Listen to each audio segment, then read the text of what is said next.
Hello, welcome back to O-Level English class. This class is for students writing WAEC, NECO, JAM, GCE or any other examination. And perhaps you want to ace your knowledge of English language. This class is also for you. In our previous class, we talked about vowel sounds.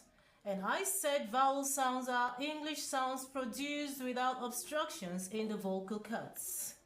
There are 25 sounds. There are 25 vowel sounds in the English language.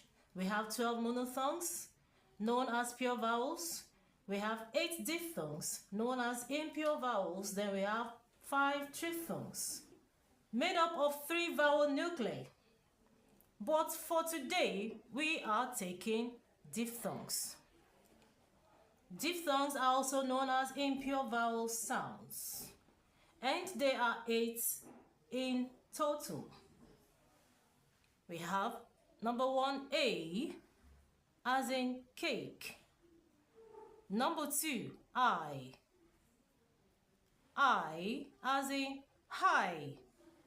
Number 3, oi, as in boil. 4, ear, as in fear.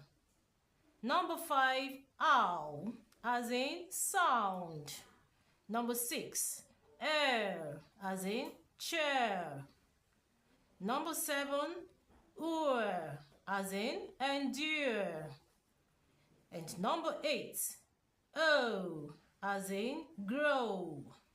As a student preparing for your English examinations, it is important you have a good knowledge of the vowel sounds, because in the examinations you'll be having a test of oral, and these are the sounds you are going to meet in your test of orals.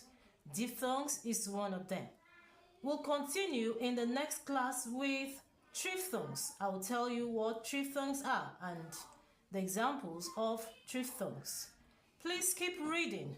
I'll see you in the next class. Bye.